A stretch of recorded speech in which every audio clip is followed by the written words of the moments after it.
প্রিয় ভিউয়ার্স, হজ মুসলিম উম্মাহর জন্য একটি বিশেষ ফরজ ইবাদত।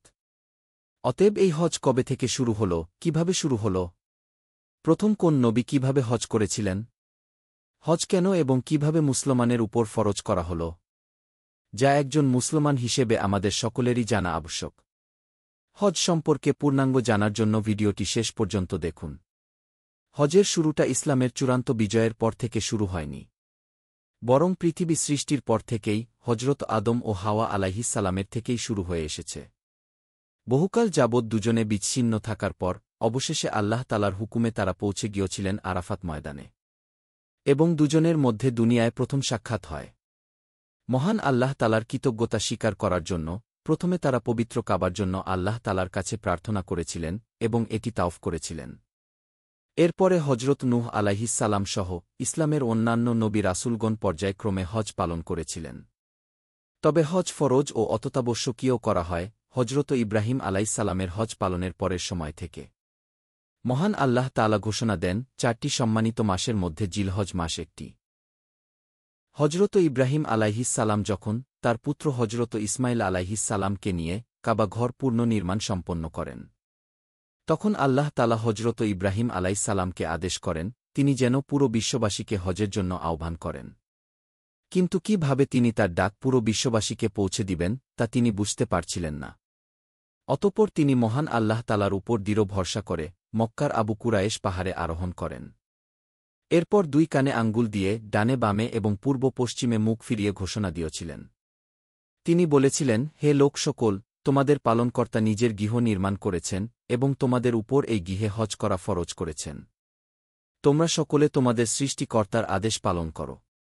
আল্লাহ তাআলা হজরত ইব্রাহিম আলাইহিসসালামের সেই ঘোষণা আল্লাহ তাআলার পক্ষ থেকে বিশ্বের সবখানেই পৌঁছে দেয়া হয়। সেই থেকেই ধর্ম অনুরাগীরা জিলহজ মাসে ফরজ হজ পালন করার জন্য দলে দলে কাবার দিকে আসতে থাকেন। ফরজ হজের রীতিনীতি অনেকটাই হজরত ইব্রাহিম আলাইহিসসালামের জীবনের সাথে সম্পর্কিত। যেমন একবার হজরত ইব্রাহিম আলাইহিসসালাম আল্লাহ তাআলার হুকুমে তার স্ত্রী বিবি হাজেরা আলাইহিসসালামকে শিশুপুত্র হজরত ইসমাইল আলাইহিসসালাম সহ জনবানবহীন নির্জন মরুভূমিতে রেখে চলে আসলেন। এটি ছিল মহান আল্লাহ তাআলার পক্ষ থেকে তার বন্ধু হজরত ইব্রাহিম আলাইহিসসালামের জন্য আরও একটি মহাপরীক্ষা। মরুভূমির বুকে সাথে থাকা খাবার আর পানি যখন ফুরিয়ে যায়, তখন মা হাজেরা পানির খোঁজে সাফা মারোয়া পর্বতে ছোটাছুটি করেছিলেন।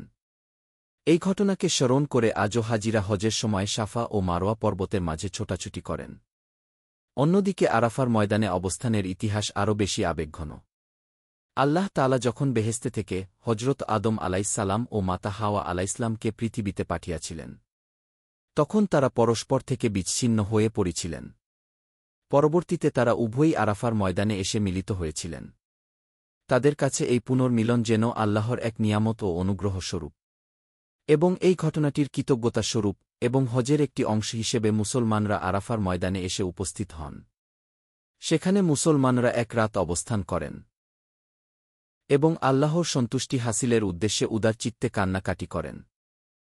আমাদের প্রিয় নবী হজরত মুহাম্মদ সাল্লাল্লাহু আলাইহিসসালাম মক্কা বিজয়ের 2য় বছরে তার জীবনের সর্বশেষ হজটি পালন করেছিলেন, আর এটি বিদায় হজ নামে পরিচিত।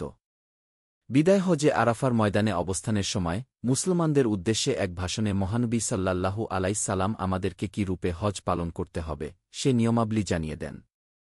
সেই নিয়ম অনুযায়ী বিশ্বের লাখো লাখো মুসলমান আজ কাবার দিকে ছুটে আসেন এবং লাব্বাইক আল্লাহুম্মা লাব্বাইক ধ্বনি তুলে। মহান আল্লাহ তাআলা আমাদের সকলকে হজ পালন করার তাওফিক দান করুন।